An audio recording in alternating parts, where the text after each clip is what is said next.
الحمد لله وكفى وسلام على عباده الذين اصطفى صل وسلم وبارك على نبينا المصطفى وعلى آله وأصحابه نجوم الهدى وقادة التقى اللهم وفقنا لما تحب وترضى من القول والعمل وجنبنا الفواحش والمعاصي والخطايا والزلل اللهم آثرنا وأثرنا وأصلح لنا شأننا كله لا إله إلا أنت أما بعد فأعوذ بالله من الشيطان الرجيم بسم الله الرحمن الرحيم قل يا عبادي الذين أسرفوا على أنفسهم لا تقنطوا من رحمة الله إن الله يغفر الذنوب جميعا إنه هو الغفور الرحيم صدق الله العظيم۔ میرے محترم بھائیوں اور بزرگوں،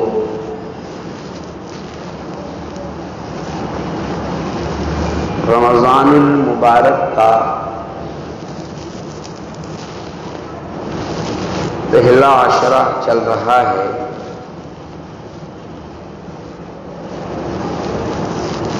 جیسا کہ حدیث مبارک میں آپ نے سنتے رہتے ہیں کہ جناب رسول اللہ صلی اللہ علیہ وسلم نے ارشاد فرمایا کہ رمضان المبارک کا پہلا عشرہ اللہ کی رحمتوں کے نزول کا ہوتا ہے۔ بندوں پر اللہ کی رحمتیں کثرت سے برستی ہے۔ کیا علامت ہے؟ رحمت نازل ہونے کی علامت کیا ہے؟ مجھے بتائیے۔ ابھی 1 بجا ہے۔ میں نے غیر رمضان میں بھی یہاں بیان کیے ہیں، کبھی 1 بجے جمعے میں اتنی پبلک میں نے نہیں دیکھی جتنی آج ہے، رمضان کے علاوہ۔ کیا ہے یہ اللہ کی رحمت ہے۔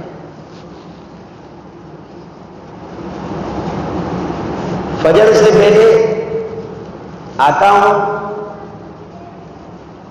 بہت سارے لوگوں کے ہاتھوں میں قرآن رہتا ہے، رمضان کے علاوہ تو نہیں دیکھنے میں آتا ہے۔ یہ اللہ کی رحمت ہے۔ 8:30 بجے عشاء کی جماعت کھڑی ہوتی ہے، 10:30 بجے تک پوری مسجد بھری ہوئی رہتی ہے۔ غیر رمضان میں تو یہ ماحول نہیں رہتا ہے۔ یہ اللہ کی رحمت ہے۔ یعنی دل اللہ اپنی طرف ایسے کھینچ لیتا ہے اور اپنی رحمت سے اور اپنی محبت سے اس کو ایسا چپکا دیتا ہے کہ بندہ اللہ کے پیچھے پیچھے بھاگتا ہے۔ اور کیوں بھاگتا ہے؟ بندے کو جس چیز کی تلاش ہوتی ہے اس کے حصول کے لیے، اس کو حاصل کرنے کے لیے وہ اس کے چکر لگاتا ہے، اس کی ہر بات مانتا ہے، وہ جیسا کہے ویسا ہی کرتا ہے۔ رمضان کے علاوہ اور رمضان دونوں کا شیڈیول اگر ہم دیکھیں تو عقل میں آنے والی چیز نہیں ہے۔ کیسے نہیں ہے؟ اب دیکھیے، رمضان کی شروعات ہوتی ہے، جیسے ہی چاند دکھا ویسے ہی سارے لوگ تراویح کی تیاری میں، اور اسی دن سے عشاء کی نماز میں ساری مسجدیں پیک ہو گئی. ٹھیک ہے بھائی. اور کتنا؟ کہیں 1 گھنٹہ، کہیں 1.25 گھنٹہ، کہیں 1.5 گھنٹہ، کہیں 2 گھنٹے سارے لوگ مسجد میں رہے. چلو ٹھیک ہے، ہو گیا. اب اس کے بعد میں اللہ نے کھانے پینے کا رمضان میں جو شیڈیول دے رکھا ہے، ایک سب سے پہلے تو یہ کہا کہ صبح صادق سے لے کر غروب آفتاب تک کچھ نہیں کھانا پینا ہے. ماشاءاللہ سارے لوگوں نے چھوڑ دیا. ٹھیک ہے، آپ کہہ رہے ہیں صاحب نہیں کھائیں گے، آپ نے کہا نہیں کھانا، نہیں کھائیں گے، لیکن پھر کچھ وقت تو ہو بھائی. اتنی لمبی بیٹری چلنا ہے تو ریچارج کے کچھ چارجنگ کا کچھ ٹائم، تھوڑا بہت سمے دیا جائے کہ جس میں ہم چارجنگ کر سکے. اس کے لیے جو ٹائم دیے گئے چارجنگ کرنے کے، پہلا ٹائم دیا گیا سحری کے وقت میں، رات میں 3:30 بجے، 4 بجے، 4:30 بجے اٹھو اور پھر کھاؤ. بتائیے، آپ کسی کو دعوت پر بلائے ہیں، کسی کی دعوت دیں اور کہا آپ کو شادی میں آنا ہے، کھانا کب کھلائیں گے؟ رات میں 3:30 بجے کھلائیں گے. بتائیے آئے گا؟ کیا کہے گا وہ؟ جن لوگوں نے رشتہ کیا ہے ان سے کہے گا صاحب ان کا چیک اپ ویک اپ تو کروا لیتے رشتہ کرنے سے پہلے، مائنڈ ڈسٹرب لوگ لگ رہے ہیں. تو یہی کہے گا نا، کیونکہ انسانی مزاج ظاہر پرست ہے. تو اللہ نے ایک تو یہ کہا کہ رات میں اٹھو اور پھر کھاؤ، اور صبح صادق سے پہلے کھا لو جو کچھ کھانا پینا ہے. کیپیسٹی جو پیٹ کے اندر ہے 1 گلاس 2 گلاس پانی جائے گا، اس سے زیادہ نہیں جائے گا. اور 1-2 پراٹھے جائیں گے. اب کوئی بہت ہی بڑا مجاہد ہو، اجین والوں جیسے 8-10 پراٹھوں والا، تو وہ الگ چیز ہے. ایسے لوگ کم ہوتے ہیں حالانکہ. اس کے بعد میں شام کو جو چارجنگ کا وقت دیا وہ افطار کا وقت، اور افطار کا وقت ایسے نہیں چھوڑا، اس کے فوراً بعد کیا لگا دی؟ نماز لگا دی. ارے اگر افطار میں کھلی چھوٹ دے دی جائے، بس اب 1 گھنٹہ 2 گھنٹہ کھاتے رہو، کچھ مت کرو، تو آدمی ایک آدھا گھنٹے سے پہلے دسترخوان سے نہیں اٹھتا. لیکن اس کے فوراً بعد کیا لگا دی؟ مغرب کی نماز لگا دی کہ نماز بھی پڑھنا ہے. تو آدمی کیا کرتا ہے؟ جلدی اب جس کو جو بھی کرنا ہے ان 10 منٹ کے اندر آدمی سارے کام کر لیتا ہے. کھجور بھی کھا لے گا، پانی بھی پی لے گا، روح افزا بھی پی لے گا، بھجیے بھی کھا لے گا، پاپڑ بھی کھا لے گا، اور ماہرین حضرات تمباکو بھی کھا لیں گے. صبح سے جو یہ 10 منٹ میں سارا کام ہو گیا. اب صبح سے تھکے آ رہے ہیں، صبح سے تھکے آ رہے تھے، کچھ کھایا پیا نہیں تھا. اب کھائے تو ہونا تو یہ چاہیے کہ عشاء کی یا تو چھٹی کر دی جائے، اب وہ تھک گئے، یا پھر یہ ہے کہ عشاء میں کچھ شارٹ کر دی جائے، کچھ ہلکا کر دیا جائے. لیکن معاملہ الٹا ہے. ارے بتائیے معاملہ اس کا کیا ہے؟ الٹا ہے. نماز بھی پڑھنا ہے اور ساتھ میں تراویح بھی پڑھنا ہے. ساتھ میں کیا کرنا ہے؟ تراویح بھی پڑھنا ہے. اور بندہ یہ سارے کام کر بھی رہا ہے. اچھا، کاروباری اعتبار سے اگر دیکھا جائے، دنیاوی اعتبار سے، تو ہم دیکھتے ہیں کہ عام دنوں میں دکان کھلتی ہے 9 بجے 10 بجے، حد ہو گئی 10:30 بس. اور کوئی بہت ہی زیادہ سست ہے تو وہ 11 بجے. اور شام کو کب تک کھلی رہتی ہے؟ 8 ساڑھے 8 9 10 بجے تک، 11 بجے تک دکان چالو رہتی ہے. لیکن رمضان میں 12 بجے سے پہلے تو اٹھنے کی وہ نہیں ہوتی ہے. بہت سارے لوگ ظہر کے بعد کھولتے ہیں اور عصر کے بعد بند۔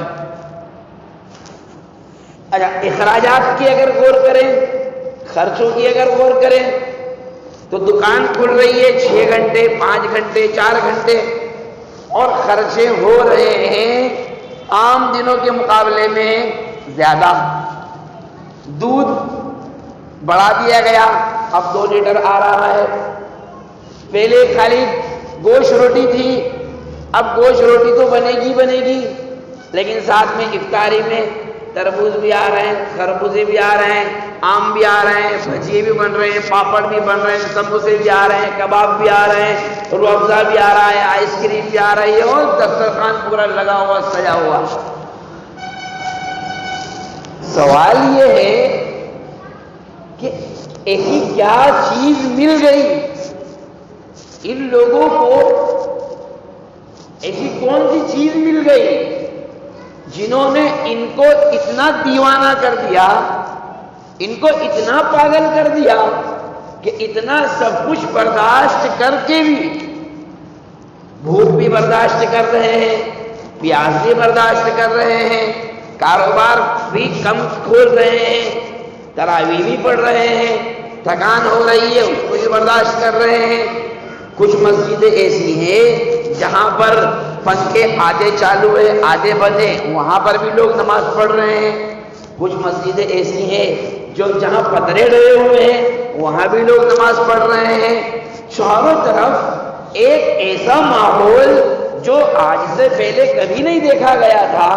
آج سے پہلے جو یہ مہینہ شروع ہونے سے پہلے اس قسم کا لوگوں کا مزاج کبھی نہیں دیکھا گیا تھا، یہ اچانک ان سب کو کیا ہو گیا؟ تو پتہ چلا، تحقیق کی گئی تو معلوم چلا کہ ان کے دلوں کے اندر اپنے رب کی محبت جاگ اٹھی ہے، اور انہوں نے سب نے تہیہ کر لیا ہے کہ ہم نے جو 11 مہینے جو کچھ بھی کیا ہے وہ سارا حساب کتاب اس مہینے میں ہم کلیئر کرنے والے ہیں۔ دنیاوی لوگ 11 مہینے ان کے کام کاج نارمل رہتے ہیں، لیکن مارچ کے مہینے میں ان کی مشغولی کیا ہو جاتی ہے؟ بڑھ جاتی ہے۔ کیوں ہوتا ہے؟ اس لیے کہ مارچ کے مہینے میں ان کو سارا اپنا حساب کتاب کلیئر کرنا ہوتا ہے۔ بس ایسے ہی ہم نے 11 مہینے جو کچھ کیا وہ سب اللہ کے علم میں ہے، بیان کرنے کی ضرورت نہیں ہے، لیکن اس مہینے کو ہم نے لگا دیا ہے کائیں کے لیے؟ ہم تھکیں گے، ہم اپنا کاروبار بھی کم کریں گے، پیاس بھی برداشت کریں گے، اس لیے کہ ہم چاہتے ہیں کہ جب یہ مہینہ مکمل ہو تو اس حال میں مکمل ہو کہ ہمارا حساب کتاب بالکل کلیئر ہو چکا ہو، اور اللہ تبارک و تعالی اپنی محبت کا سرٹیفکیٹ، اپنی محبت کا اور اپنی رحمت کا پیغام جو جنت کے داخلے کا ذریعہ ہے وہ ٹکٹ اللہ ہم کو دے چکا ہو۔ اسی لیے تو یہ سارے کام کر رہے ہیں۔ اور عام طور پر اللہ کی رحمت کا مقابلہ مثال دینے کے لیے ماں باپ کی محبت سے کیا جاتا ہے۔ ایک شخص ہے جس کے پاس کروڑوں روپیہ ہے، اور اس کے 7 8 5 6 جتنے بھی بیٹے ہیں۔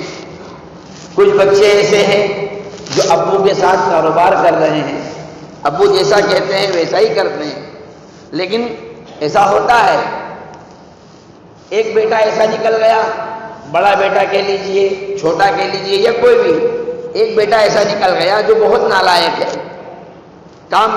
کام دھندے میں بالکل توجہ نہیں دیتا ہے، دکان پر بالکل نہیں بیٹھتا ہے، موبائل کے شوق پہ شوق پورے کیے جا رہے ہیں، ہر مہینے ان کو نیا موبائل چاہیے اور نئے نئے کپڑے چاہیے، ہر ہفتے نئے نئے کپڑے لے کر آ رہے ہیں، اور ہر سال نئی نئی بائکیں بدل رہے ہیں، نئی نئی گاڑیوں کا شوق چڑھا ہوا ہے۔ اب ماں باپ بہت پریشان، ابا بھی اس سے پریشان، امی بھی اس سے پریشان، تو وہ کیا کرتے ہیں اس کے لیے؟ وہ کہتے ہیں 10-20 لاکھ روپے لگا کر کے اس کا کام شروع کروا دیتے ہیں۔ کیا کر دیتے ہیں؟ اس کا الگ کوئی کام دھندا اس پر بوجھ ڈال دیتے ہیں۔ کیا کرتے ہیں؟ اس پہ بوجھ ڈال دیتے ہیں، الگ کاروبار شروع کر دیتے ہیں۔ بوجھ آئے گا تو تھوڑا بہت توجہ دے گا. اب اس کو 20 لاکھ روپے دے دیے، کاروبار سے لگا دیا، 20 لاکھ روپے انویسٹ کر کے اس کو کوئی بھی ایک کام سے جوڑ دیا. اب اس نے اس کام کو تھوڑے دن تو کیا، اس کے بعد پھر وہی پرانی روش، یعنی وہی 1600 کے 1000 والا مسئلہ ہو گیا. 10 لاکھ روپے ابو نے دیے تھے، حساب کیا تو پتہ چلا کہ 8 ہی بچے، کمایا کچھ نہیں، 2 لاکھ اور کم ہو گئے.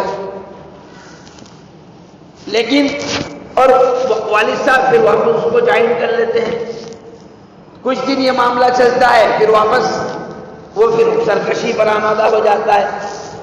حتیٰ کہ 1 بار 2 بار 4 بار 5 بار ابو ایسا کرتے اور سمجھاتے ہیں، اور اس کو سمجھاتے ہیں کہ دیکھ بیٹا میں زندہ ہوں، جب تک کر لے، بعد میں بھائیوں کا کوئی ٹھکانہ، ارے بعد میں بھائیوں کا کوئی ٹھکانہ نہیں ہے، یہ لات مار کے بھگا دیں گے.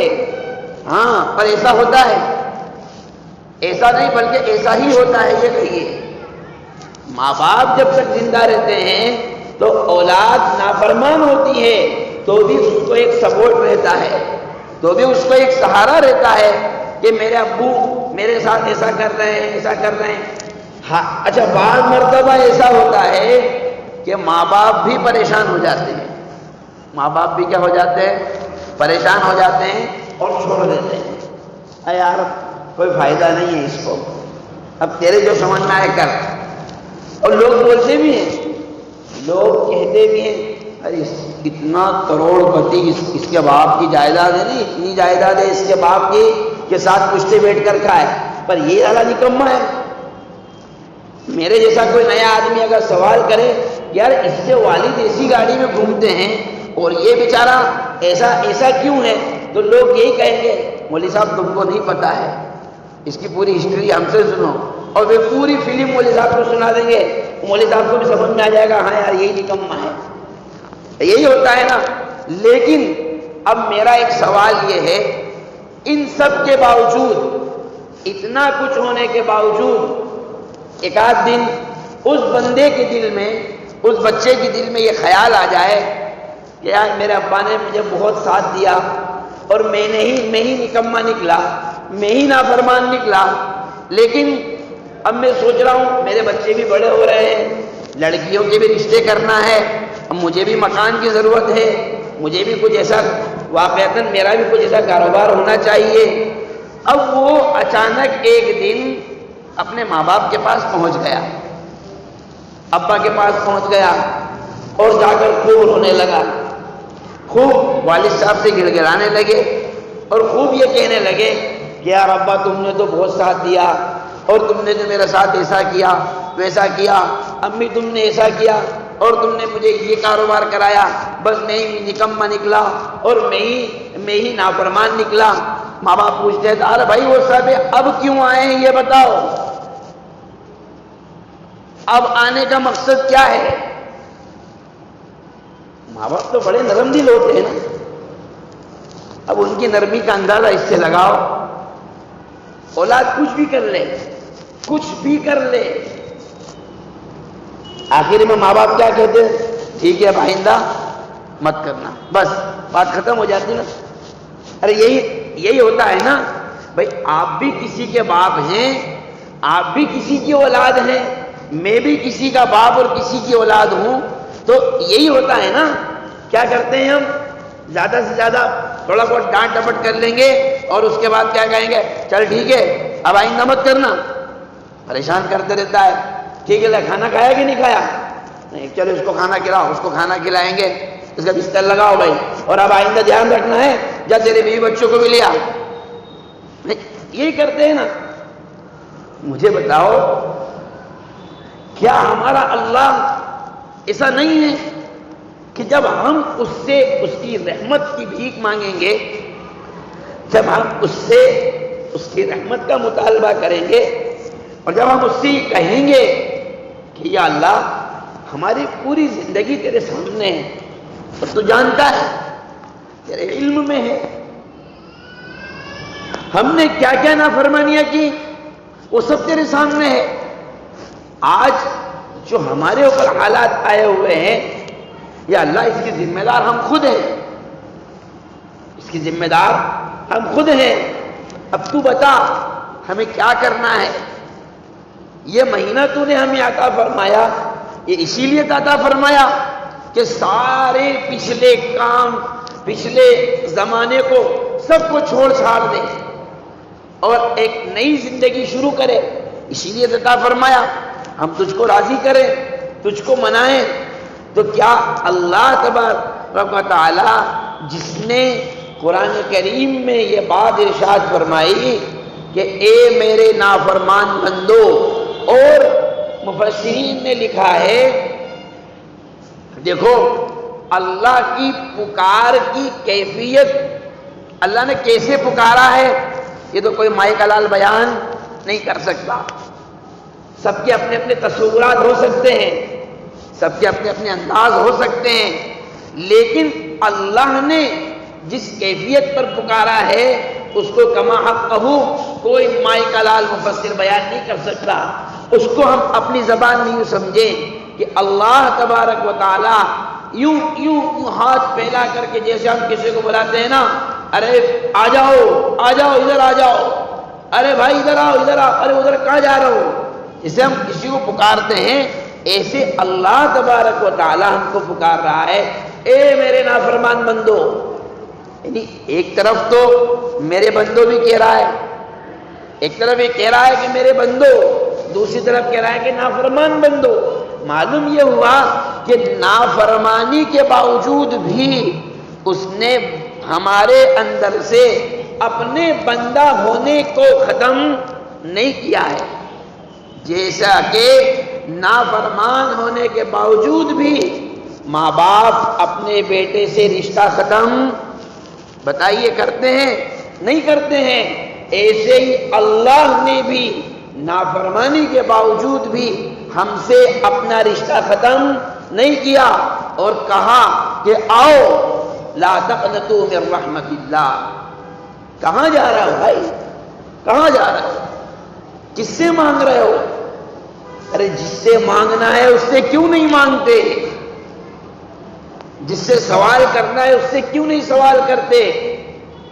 دنیا والوں سے سوال کرو تو ناراض ہو جاتے ہیں، اور اللہ سے سوال نہیں کرو تو ناراض ہو جاتا ہے۔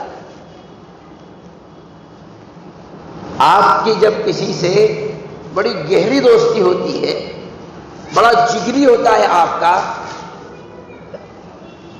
اس کے ہوتے ہوئے آپ کسی سے اگر کوئی چیز مانگ لیں، بائک مانگ لی، کار مانگ لی یا اور کوئی چیز مانگ لی، تو وہ دوست کیا ہو جاتا ہے؟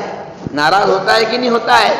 ارے یار اپنی گاڑی تھی پھر بھی تم اس کی لے کر گئے یار، ارے اپنا مکان تھا پھر بھی تم وہاں چلے گئے، ارے اپنی سائیکل تھی اپنی بائک تھی پھر بھی اس سے لے کر گئے۔ بتائیے یہ دنیاوی دوستی اور دنیاوی محبت کے اثرات ہیں۔ اللہ تبارک و تعالیٰ تو اپنے بندوں سے تخلیقی طور پر، پیدائشی طور پر محبت کرتا ہے۔ تو جب سارے کے سارے بندے، جو حدیث میں آتا ہے رسول اللہ صلی اللہ علیہ وسلم نے ارشاد فرمایا کہ رمضان المبارک کے مہینے میں اللہ تبارک و تعالیٰ اتنی بڑی تعداد کو جہنم سے آزاد کرتا ہے۔ اب اس اعتبار سے جتنی تعداد احادیث میں بیان کی گئی، ایک بہت بڑی تعداد بیان کی گئی، اس کے حساب سے اگر دیکھا جائے تو پوری کی پوری دنیا جنتی ہے، کسی نے جہنم میں جانا ہی نہیں چاہیے۔ بھائی قاعدے کی بات تو یہ ہے کہ رمضان کب سے آ رہا ہے؟ 1400 سال سے رمضان آ رہا ہے، اور ہر رات میں، رمضان میں ہر رات میں، ہر دن میں، لاکھوں کروڑوں کی تعداد میں اللہ تبارک و تعالی بندوں کو جہنم سے آزادی کا پروانہ دیتا ہے۔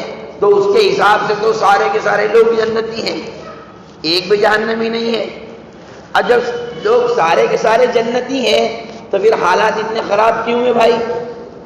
کنڈیشن اتنی بیکار کیوں ہو گئی ہے؟ حدیث پاک کا مطلب یہ ہے کہ اگر پوری دنیا کے لوگ بیک وقت، یعنی آج رمضان المبارک کی 6 تاریخ ہے، 6واں روزہ ہے، آج پوری دنیا میں 140 کروڑ مسلمان ہیں اس وقت، کچھ کم زیادہ ہو سکتے ہیں، سارے کے سارے 140 کروڑ مسلمان، مرد عورت بچے بوڑھے جوان سب کے سب اللہ تبارک و تعالیٰ سے یہ کہہ دے کہ اے اللہ ہم کو اپنی رحمت میں جگہ عطا فرما دے اور تو ہمارے گناہوں کو معاف فرما دے، تو حدیث کا مطلب اور حدیث کا مفہوم یہ ہے کہ اللہ تبارک و تعالی ان 140 کروڑ کو 1 مائکرو سیکنڈ میں معاف کر کے اپنی رحمت میں جگہ دے دے گا، یہ مطلب ہے حدیث کا۔ لیکن مانگنے والے بھی تو چاہیے، ہمارے مزاج میں پتہ نہیں کیوں اللہ سے مانگنے کا اور اللہ کے سامنے گڑگڑانے کا اور اللہ کے سامنے اپنے دکھ رکھنے کا ہمارا مزاج پتہ نہیں کیوں ختم ہو گیا، جبکہ رمضان المبارک آتا ہی اس لیے ہے کہ اللہ اپنی رحمت کی چنگاری، وہ جو میں نے پورا رمضان کا شیڈول بیان کیا وہ کیوں سارا کیوں ہے، اس لیے کہ اللہ ایمان کی روشنی کی برکت سے، کیونکہ ایمان زندہ تھا، ارے کہیں نہ کہیں ایمان زندہ تھا جبھی تو سارے اکٹھے ہو گئے رمضان میں، تو اس ایمان کی روشنی کی برکت سے اللہ اپنی محبت اور اپنی رحمت کی چنگاری ہمارے دلوں میں ڈالنا چاہتا ہے، اس لیے اس نے ہمیں ایسا نظام جو کہ بظاہر ہمارے مزاج کے خلاف نظر آتا ہے، ہماری عقل کے خلاف نظر آتا ہے، لیکن جس سے محبت ہو جاتی ہے تو محبوب اپنی محبوب شے کو محبت کرنے والا اپنی پسندیدہ چیز کو حاصل کرنے کے لیے نہ دن دیکھتا ہے نہ رات دیکھتا ہے نہ گرمی دیکھتا ہے نہ سردی دیکھتا ہے۔ دیکھ لیجئے جو لوگ موبائل کے شوقین ہیں، اگر ان کو پتہ چل جائے کہ یہاں پورے توپ خانے میں انٹرنیٹ نہیں چل رہا ہے، فری گنج میں وائی فائی چالو ہے، سارے کے سارے فری گنج پہنچ جائیں گے، اب وہ گرمی میں بھی وہاں بیٹھیں گے، سردی میں بھی بیٹھیں گے، دھوپ میں بھی بیٹھیں گے، کیوں؟ اس لیے کہ اس چیز کا ایک جنون ان کو سوار ہو گیا، اس چیز کی محبت ان کے دلوں میں بیٹھ گئی۔